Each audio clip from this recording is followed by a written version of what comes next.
તમને ખબર છે અચલગઢમાં રત્નસાગરજી મહારાજ થયા? અચલગઢવાળા રત્નસાગરજી મહારાજને ઓળખો છો? શું વાત કરો છો તમે? એ રત્નસાગરજી મહારાજ બહુ જૂના મહાત્મા છે. મોતીસા શેઠ, જે આપણે મોતીસાની ટૂંક છે ને, એ મોતીસા શેઠની અંદર બધા પ્રતિમા એમના છે. એ સમયમાં એક જ શ્રેષ્ઠીએ એ મહાપુરુષના હાથે 5000 પ્રતિમાની અંશાળા કરાવી હતી. કેટલી? 5000 પ્રતિમાની. એ રત્નસાગરજી મહારાજ ક્યાં ગયા? અચલગઢવાળા. આવા મહાપુરુષોને તમે ભૂલી જાઓ? એ અચલગઢના મહાપુરુષે 5000 પ્રતિમાની અંશાળા. આજે કેટલા તીર્થોમાં મૂળનાયક તરીકે પૂજાય છે. એમાંના અમારા બિડવાલમાં જે ભગવાન મૂળનાયક છે, એ મૂળનાયકમાં નીચે નામ વાંચો ને તો રત્નસાગરજી મહારાજ શોભે છે.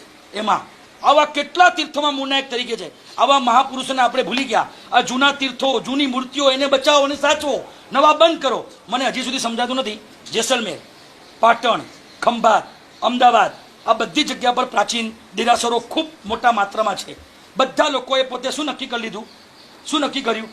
કે પ્રતિમા બહાર આપવી નહીં. મને ખાલી એટલું સમજાવો, દીકરી શહેરમાં આપવાની અને ભગવાન ગામમાં રહેવા જોઈએ. આ ક્યાંનો ન્યાય? મને કહો તો ખરા. દીકરી શહેરમાં આપવાની, સુખી સંપન્ન આપવાની. હવે તો તમને સુરત બી શહેર નાનું લાગે, નવસારી શહેર પણ નાનું લાગે, અમદાવાદ પણ, મુંબઈ, મોટી મોટી સિટીમાં દીકરીને પરણાવવાની અને ભગવાન ક્યાં રહેવા જોઈએ? ગામમાં. ભગવાન શહેરમાં નહીં જવા જોઈએ. કેમ ભાઈ? તો તમારી દીકરીને ગામમાં રાખો ને, તમારી દીકરીને ગામમાં રાખો, એને પરણાવો. ભગવાન ગામમાં રહેવા જોઈએ, પૂજારીના ભરોસે રહેવા જોઈએ. તમને ખબર છે જેસલમેરની અંદર કેટલી પ્રતિમા છે? 5000 થી 6666 કંઈક એવો આંકડો છે. ત્યાં પક્ષાલ કેવી થાય ખબર તમને?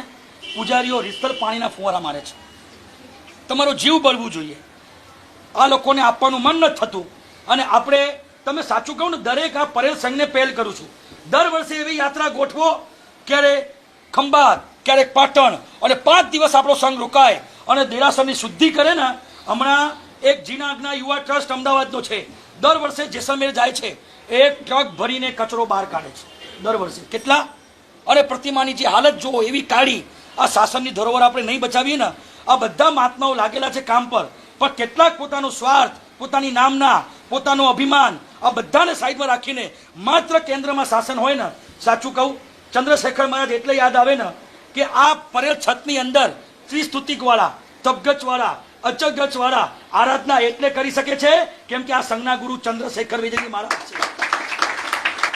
કેમ કે એ મહાપુરુષના કેન્દ્રમાં શાસન હતો, ગચ તો કઈ હતું જ નહીં. બાકી જો આના ગુરુ કોઈ બીજા હોત તો મને નથી લાગતું કે અહીંયા બધા ગચ્છોના દેરાસર અલગ હોત, બધા ગચ્છોના ઉપાશ્રય અલગ હોત. આજે અમે પ્રતિક્રમણ સાથે કરીએ, આરાધના સાથે કરીએ, તન મન ધનથી આ સંઘને ન્યોછાવર કરીએ. આ ચંદ્રશેખર વિજયજી મહારાજ છે, એમને ભૂલતા નહીં.